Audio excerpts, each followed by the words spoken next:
Hey, it's Jim, and welcome to the Avoiding Chores podcast. We have a few things to talk about today. First thing, we'll give you the latest updates on the satellite communications in the outdoor recreation sector. Lots of news there. We'll be talking about the new Garmin models for the 2022 Black Friday and holiday season. We'll be reviewing the 2022 camping season and trends that we notice here locally in our area. And we'll be talking about how our preparedness plan worked out during Hurricane Fiona, being up here in Nova Scotia. And finally, we'll be talking about the latest Avoiding Chores topic that you've probably seen on the YouTube channel, which is my adventures using a side-by-side.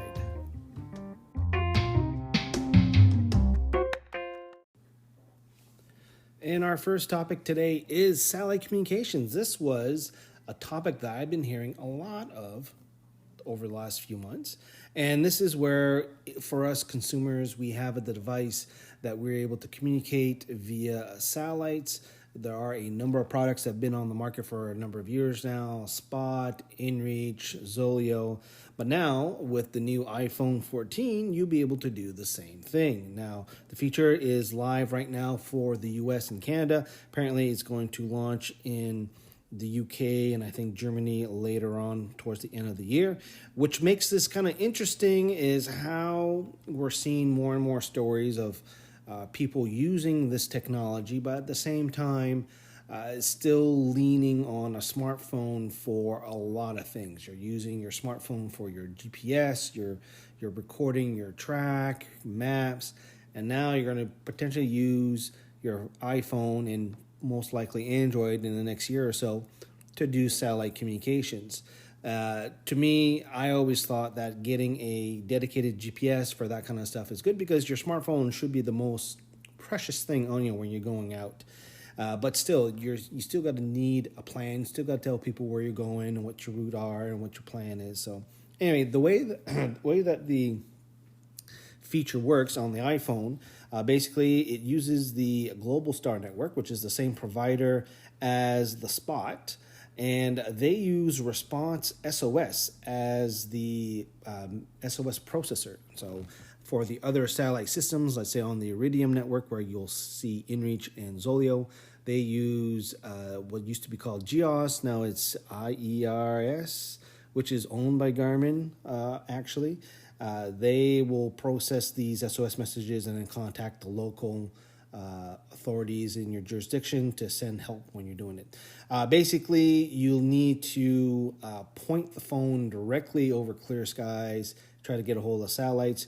Global Star has a little bit less coverage than the Iridium satellite network.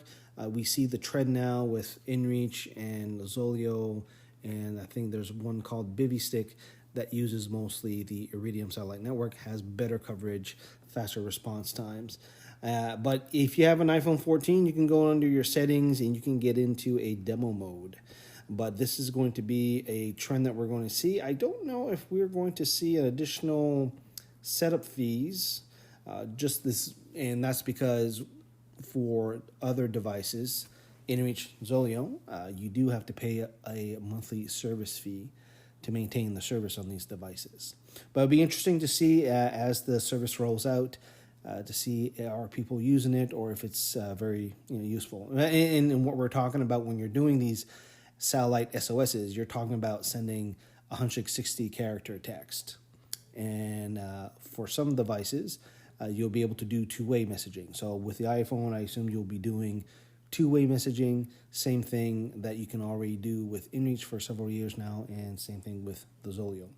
Speaking of ZOLEO, we have some new device updates, firmware updates to support the new weather. This came out in November. ZOLEO was using Dark Sky, the same as inReach for their weather provider. And Dark Sky, if you haven't noticed, on the latest iOS version, if you have an iPhone, the weather app is now using basically Dark Sky, and if you were a user of Dark Sky, you'll see that the animations are now baked into the iPhone. With that, the Dark Sky API is going away for a number of people, or unless you can pay a really big sum of money, I assume, to Apple. they'll still be continuing using it. So ZOLEO decided to switch weather providers, and they did a fairly seamless switch. Of course, it did require a firmware update on the device. They switched over to Eris Weather, and that's a name when you start digging down into them. They've been providing weather services in the States mostly for a number of years. Weather Nation, if you have a Roku device, they have a channel there, and they have a few other services there. So one of the things that we've been noticing now with these weather providers is that with all the modeling and the community weather stations, all the models now, things are getting fairly good with the weather prediction. So I've been using it last little while, last couple of weeks. It just got released at the beginning of November. It's been working fairly well. Be interesting to see once we get into winter what type of weather we could be able to see. As of right now, inReach still uses dark sky, so we'll see if they continue to use that or switch over to something else. Speaking of Garmin, they also released a new inReach Mini 2 device, a little refresh, and a brand new inReach Messenger.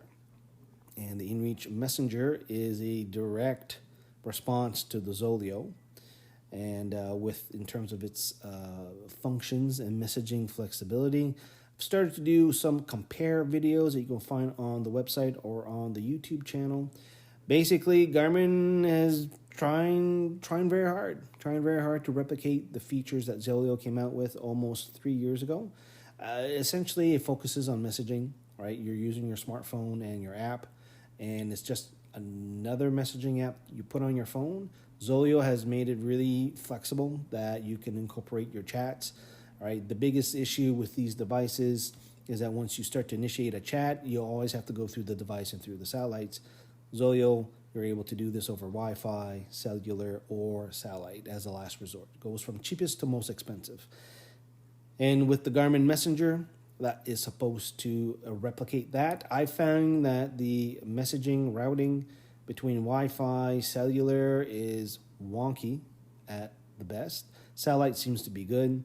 You're still stuck with 160 characters as opposed to ZOLEO, where you can send 160 for SMS, over 230 for if you're sending to an email address, and over 1,000 characters if you're doing like an app to app.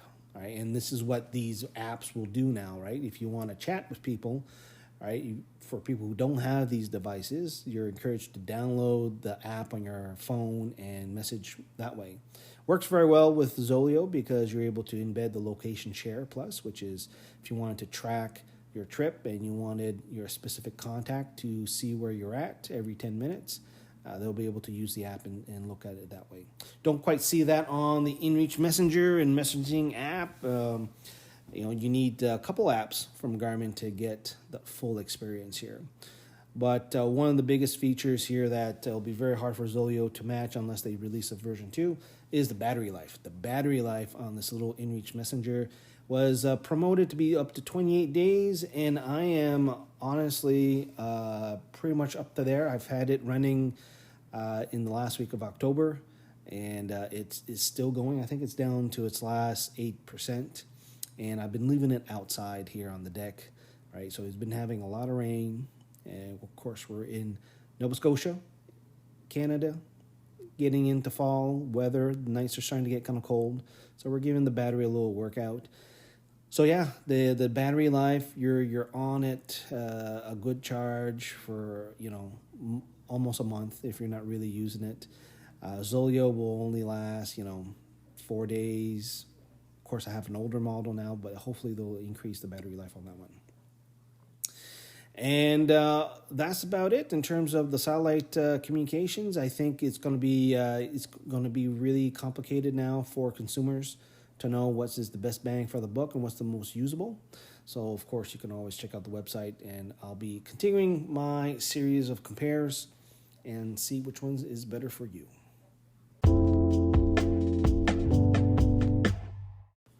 All right, it's getting time to that time of the year. Weird choice of words here. We're at the end of the calendar year, which means that we're going to see some Black Friday sales, which we'll talk about maybe a little bit later, but also meaning what is new in the Garmin world as We are trying to continue our outdoor recreation, and of course, Garmin is ever expanding into different areas. One of the things that just came out yesterday, Garmin is releasing the Tax Neo Bike Plus, which is a indoor smart bike. And this one's supposed to simulate gradients and road feel and virtual shifting, and basically going up against the Peloton, which is kind of ironic because Peloton has been going through a very rough shape post-pandemic here.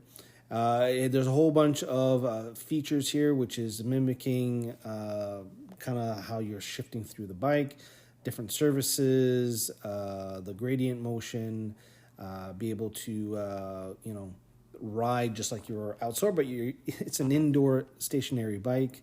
Has a integrated display, USB chargers, so that it's pretty much you can plug in your Garmin Edge if you have the cycling computer there, and you'll be able to continue to work out over the winter.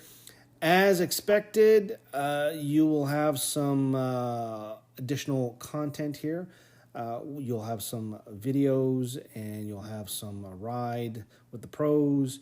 You'll have some, you can upload GPS data with the map so that you can do a little bit more stuff here, ride against other people, use Garmin Connect, and all this other fun stuff. It's going to be available in the new year in January at the very unaffordable price of $3,999. This is a ridiculous amount of money. Peloton is what, $1,500, even $2,000 on some of those. So again, we'll see in the cycling area, just like they've done right now, they're going for a luxury market. So I don't know if they're going to do very good with this one here. This one seems to be very expensive. Anyway, we'll see how that works. Also, this week, Garmin announced the Bounce. This is the first LTE connected kids smartwatch. So for those who probably don't want to give their kids an Apple Watch, you can get the Garmin here. So, of course, it has the built-in GPS, has the LTE connectivity, so kids can be tracked by their parents using the Garmin Junior app on their smartphones. And in terms of location tracking, they can communicate through the kids with the little text, I should say, and voice messages. You also have some little security features on here for the kids. They can respond with emojis, and they can also track activities, chores, and more. There'll be interactive adventures, quizzes, and games on it. There's a lot of gamification that's on this. The watch itself looks like a Fitbit, to be honest with you. So it'll be interesting to see the UI and how the apps will work. Of course, you'll go to Connect IQ. It's going to come in a couple colors: green burst, black camo, or lilac floral. Essentially, it's a nice lime green, and it has a kind of a light purple color if you want my interpretation of the colors. Basically, they'll come up at $150, so $149.99. This is actually not a bad price. Batteries will last up to 2 days, which is not bad. So it looks like a kind of interesting little model here. I'd be interested to see for the connectivity if it's good in Canada. Actually, if you were to click on the Garmin LTE Bounce coverage map, we should be able to see Canada and US. And then you also have all the other countries in Europe. You have Austria, Denmark, France, Germany, Netherlands, Norway, Spain, Sweden, Switzerland, and I think Australia. So I think for the most part, I think you'll be able to use this for your kids. Of course, you're going to have to deep dive here to see if this is something that you want Garmin to start tracking your kid's location, or you want to trust Apple Watch, which is, I think, is kind of the decision a lot of parents will make. I know for us, we've been considering giving the little one the Apple Watch. I'm actually currently wearing an Apple Watch for the last 2 years. Seems to be doing what I wanted to do here, so getting a little bit more bang for the buck here as compared to some of the other more expensive Garmin models lately. I haven't been doing as much running. That's why I haven't been doing some of that, so I've been going elsewhere. All right, so also new Garmin's adding new 8.8-inch Wake Tower speakers for their Fusion. All right, so this is, they're coming up with a whole bunch of sound systems. They have the Wake Tower Marine speakers. They also have compatible set of speakers for the off-roading so that you can have some tunes while you're on the boat or on your side-by-side. These things are not cheap. The main sound system and the amp, it will cost you around $1,500, and then you can do your mix and match. It is looking interesting, especially for the sound system. That looks kind of cool. What you can do with it with the compatible. Of course, you kind of are locked into the Garmin ecosystem, so that will be something to look at. Closer look at it there. When you're building out your boat rig or your side-by-side rig. And the last thing that Garmin announced recently is the second generation Mark collection. These are these luxury watches that are, kind of gorgeous. I'm not going to lie, they look really nice. They are ridiculously expensive. I'm not even going to attempt to tell you the price. But you'll have a whole bunch of different feels. You have the Mark Athlete, the Mark Adventurer, the Mark Golfer, the Mark Captain, the Mark Aviator. And basically, these watches will range from $2,000 to $2,500. And I think I've seen one that was quite a bit more expensive on the Garmin website here. So that is it. Of course, if we followed the trends, of course, we also noticed that previously mentioned, they released two new versions of the inReach, the Mini 2, inReach Messenger. That is pretty much what they've kind of done in the last little while. They've kind of are pushing the Venu Square 2, which is another smartwatch for the running, kind of goes up against the Apple Watch. And they've been, let's see what else they've been doing. They've been releasing the new Garmin Enduro. This is for your ultra performance type of person here. And let's see, the Tread audio system, also that we talked about the speakers. So you've been seeing Garmin has been releasing a bunch of products across a bunch of areas. Didn't even get into the golf or the aviation stuff, but it's very interesting what Garmin is coming out with for this season, which also means that they're going to be coming out with a lot of sales on the older models. So if you've been holding off on some Garmin stuff, if you want to dive in or upgrade your model, I would say right now take a look on either on Amazon or on the Garmin website. You'll be able to see some sales. And the rule of thumb is if you're seeing a ridiculous price drop, like I'm talking about $230 on the Vivo Active 4 or 4S, meaning that there is probably going to be a brand new Vivo Active coming out, most likely in January. So if you are the type of person that needs the latest tech, wait.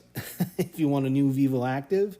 However, if you are eyeing the Vivo Active 4, and it is a very good watch too. I think the missus actually has it right now.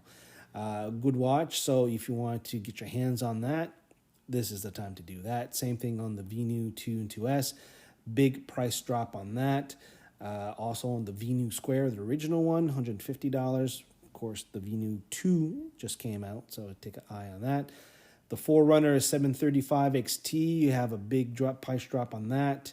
Moderate price drop on the inReach Mini 2. Mini 2 just came out, so they're making room for that for the inReach Messenger. The Edge 1030 Plus, big price drop on that. And what else we got here? And we got a moderate drop on the GPS Map 66i. That's the embedded inReach. You got a $130 drop on that. So if you're looking for a couple units, holding off, this is the time. But again, remember, if there is a big price drop, bigger than you expect, it means that you're going to get a new version coming out in the next 2 months, almost guaranteed. All right, next up is camping season. Of course, we didn't take too much part of camping this year. We did a lot of stuff around the house.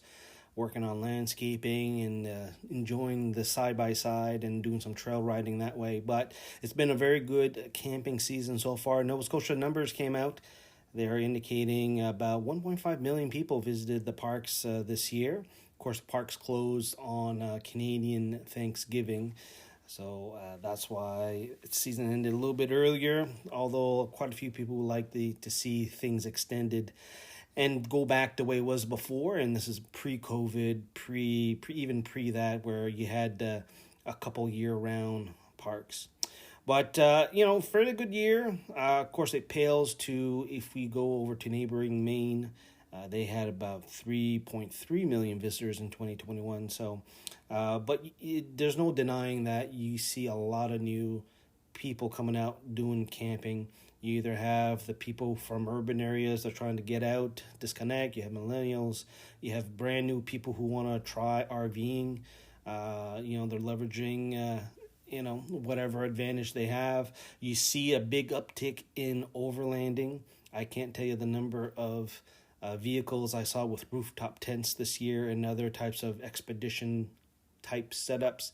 So you're definitely going to see that. Although there's not too many spots, you want to do the overlanding, and the whole point of doing the overlanding is, of course, to access very remote areas off-grid and do basically free camping. So there are a few spots, not to say they don't exist. In fact, if you go into the Mersey Bowater, which is a big wilderness area here just outside of Halifax, you go up there on Labor Day. I've never went up during that day, that weekend, and man, there was a lot of campers and RVs and tents and what have you there. So, a lot of people are enjoying themselves.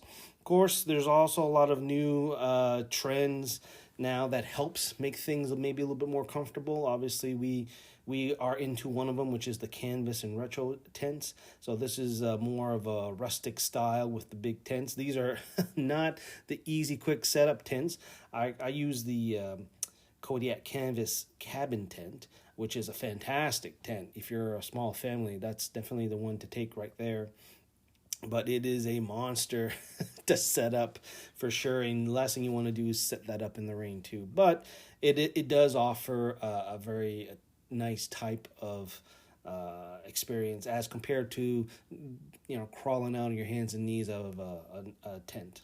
Other big thing too is a large number of new products for canopies and shelters came out, and there's a lot of interesting structures now that you can quickly set up and to have either structure or shelter above your picnic table, or if you're doing the overlanding, you'll have some shelter around your vehicle or truck camping or anything else if you're having activities and stuff. So there's an awful lot of options out there.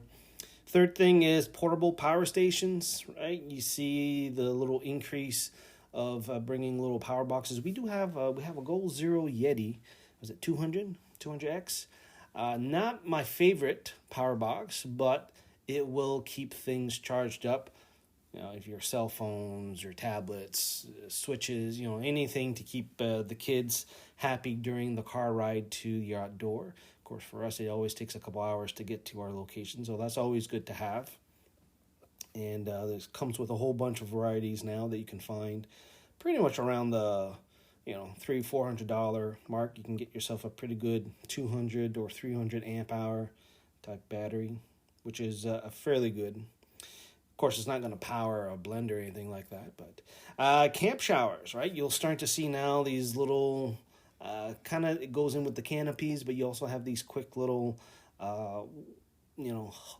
porta potty kind of type structures that you can quickly bring up, and then you can have all these nice portable showers set up here with you have your bladder or goes by gravity. You have all sorts of different little setups that you can if you're really are roughing it doing outlanding, at least you can get cleaned up here pretty good there. And there's lots of new collapsible products and things like that. So that's pretty cool. And of course, the last thing is a big advancement in fancy cookware, right? You can enjoy a wonderful meal the old-fashioned way, but nowadays you can see people hauling out a wood-fired pizza oven. you'll see pressure cookers. You'll see all sorts of crazy stuff, crazy apparatuses. I personally love just cooking on coals on a campfire, but it's very interesting when you see people set up the cookware, and of course they make some delicious meals when you're at it. Next thing, and the last thing, is being comfortable. Camping chairs. I think gone are the days where you can get your cheap $15 camping chair from Walmart. Now you got all sorts of chairs. You get these little mini compact chairs that you'll put together and will hold an adult. Also great for kids. You also have the very nice, comfy adult-sized chairs. You got rocking chairs. You got padded chairs, quilted chairs, all sorts of chairs. Of course, all sorts of prices, but at least you have some of these trends.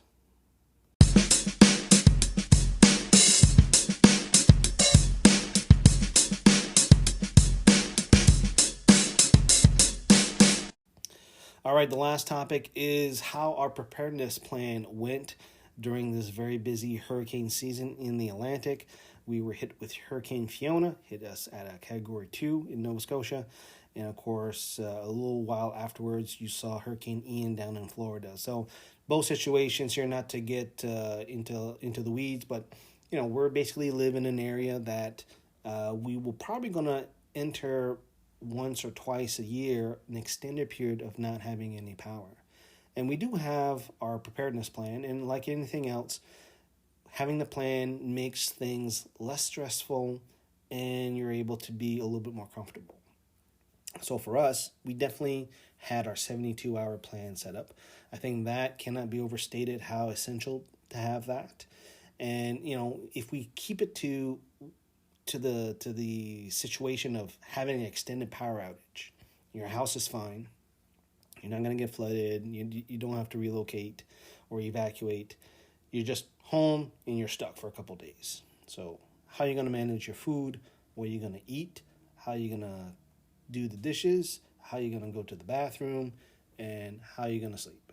Right? Those are essential, the big things. And having that for 72 hours is pretty good, right? The other thing is to have the go bag. Now, I've talked about this a few times, but essentially we have a backpack in our main entry of the house that we've built a reflex to go get anytime that we need anything from the medicine cabinet. So thermometer, a gel, pill, any over-the-counter drugs, Band-Aid, anything like that, we go to the go bag, and that's our first aid kit, right? Everything's there, easily maintainable. Also, we have the lights out kit, right? Tea lights, lighters, headlamps, flashlights. Anytime the power goes out or the lights are out, we know where the bag is and we know where all the lights are. Having a radio is important too. We had cellular tower problems. For the first day, my cell phone wasn't working at all. Couldn't receive any texts, couldn't make any calls, couldn't check Twitter, didn't know what the hell was going on. And the next day, my wife's cell phone wasn't working either, right? We had different providers.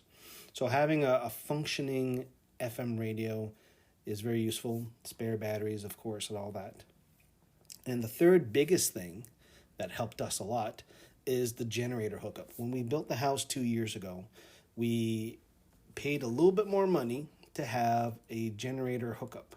And that is a plug on the outside of the house, and then we would just run our generator to that, and then we have this switchover box, and then we're able to restore power to the main elements of the house.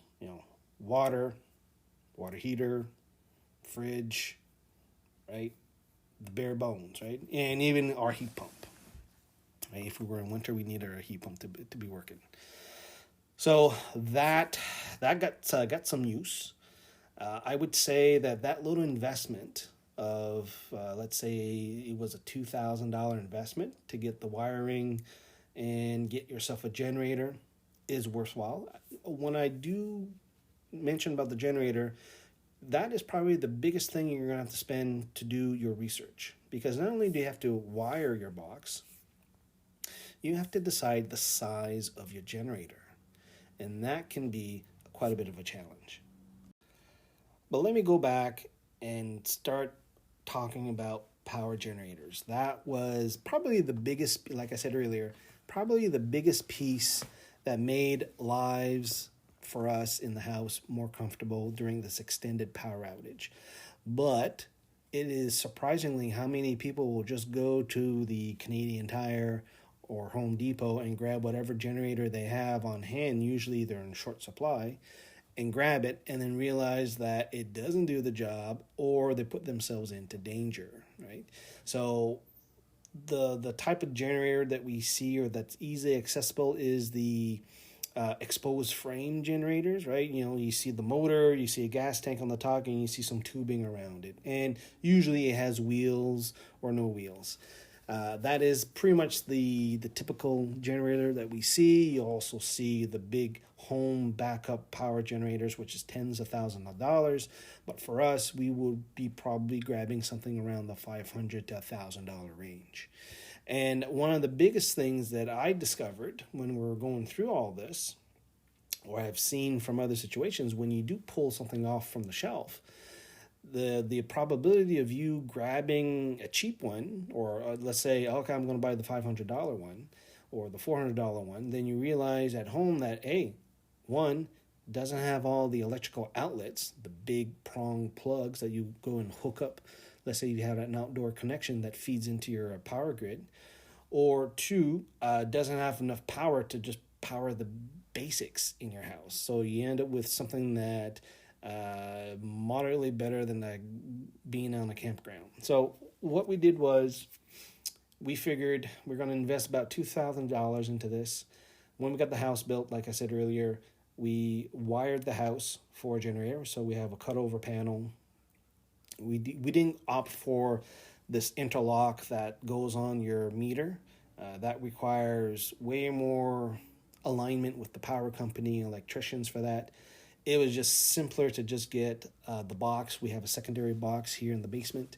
And then when the power goes off, I go downstairs, I turn off the main breaker that feeds from the pole, and then I do a switch over, and where the power now can flow through the generator and flow through the generator box. And that will power essentially the utility room down here in the basement, the water pump, water heater, heat pump, and then it will also basically power the kitchen, right? The kitchen in terms of the fridge, lights, bathroom, and a couple outlets. Not everything, right? The whole house is not powered up, but they're just the bare essentials are on, right? The oven is not hooked up.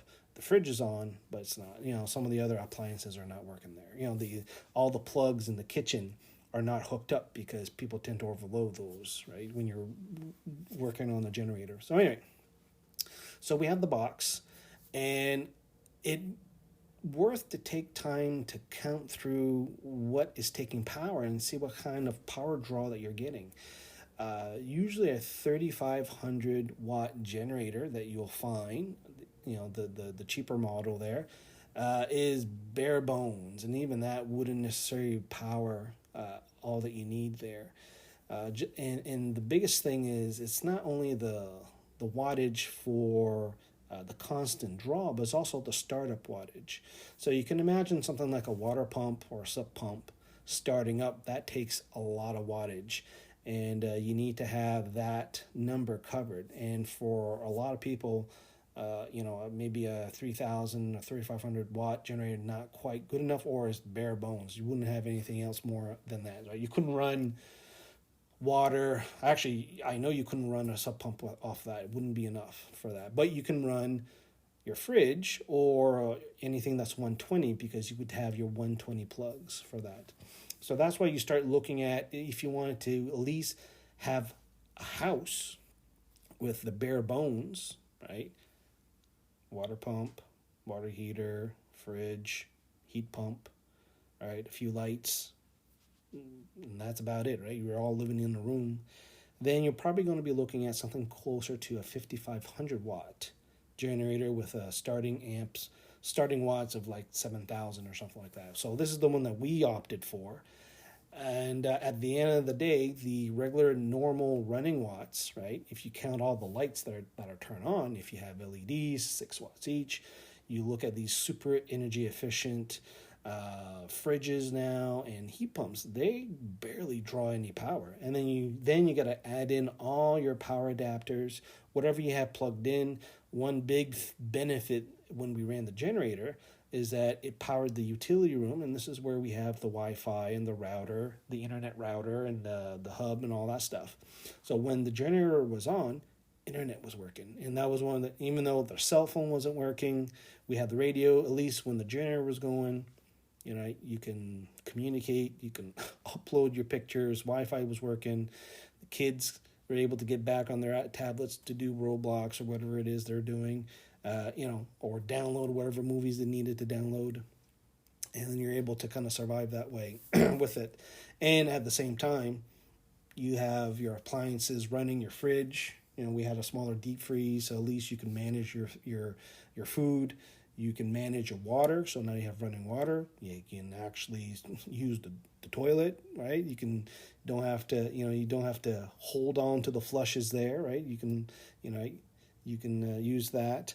And so it just made things a little bit more comfortable. If we were out in the winter, obviously, then we would use the heat pump to try to keep the house at a kind of a constant temperature.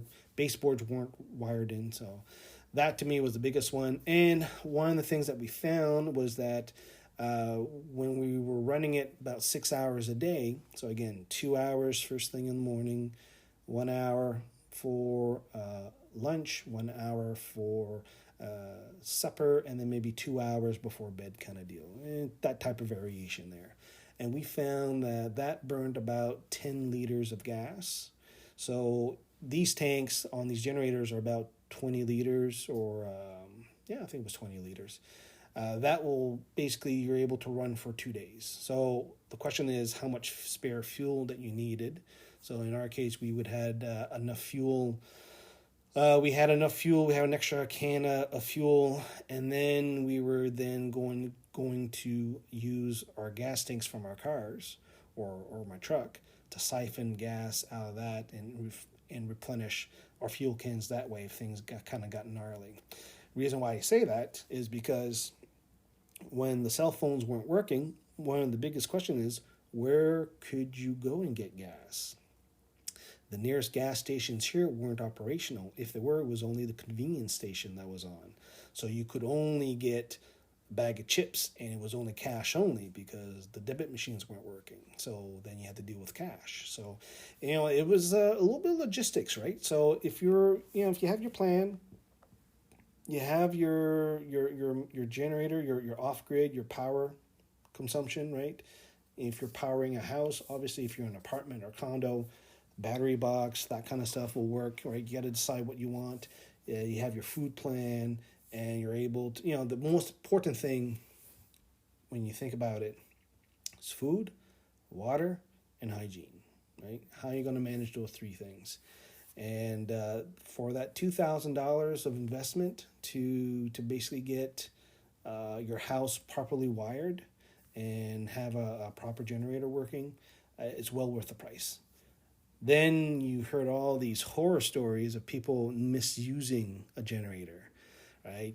You're operating the generator in the garage, right? Which is a no-no, right? Because it's a gas engine like anything else.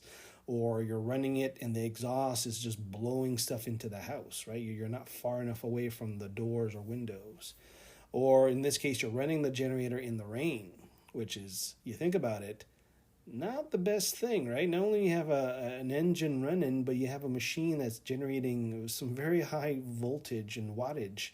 The last thing you want is to electrocute yourself, right? So then you think about, well, when to use it, right? Because you can't really use it in the rain.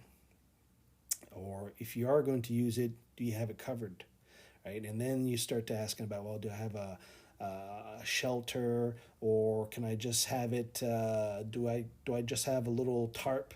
Or a good idea, if you have a truck, you fold down the tailgate and you angle the truck so that it's kind of act as a little cover that you can put the generator underneath, which is not a bad idea. Or you could haul it out, open the garage door and haul it out that way. If you have one of those garages where the door kind of hangs out, some type of awning. So there's, underneath the deck, there's all sorts of, things that you need to look at, because these are not plug and play things, right? These are not, this is a big piece of equipment that can, make things really comfortable for you, or that can create a lot of problems. But definitely it is a thing. I'm going to expand this on the website, as I'm going to take some time to write down all my notes here. But overall, I think our plan worked very well. I think we can always improve on a few things, but 72-hour plan, our generator power, fuel consumption thing, and communications, radio, cell phones, right? All those tools, and think about, what happens if the cell phones don't work, how you're going to get your information, and all that stuff. So anyway, great topic here. I'd love to hear your thoughts on this. And hopefully we won't have to use it that often, but the winter is going to be probably going to be a doozy, and we're probably going to have another situation in February, the way things are going.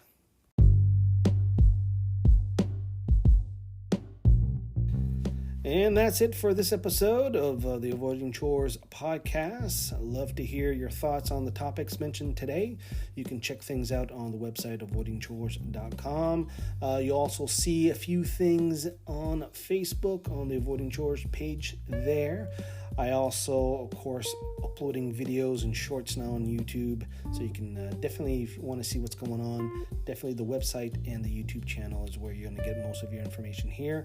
There's also the newsletter, which is published about as often as the podcast episodes, but also it's a good recap by theme here, so go check that out. You can actually view that off of my Twitter handle, so if you just go to my Twitter profile, you'll see the link for the newsletter when you go to my profile. Otherwise, you should be able to find it somewhere on the website or definitely on the YouTube page here. So thanks a lot for listening, everybody, and we'll talk to you guys next time.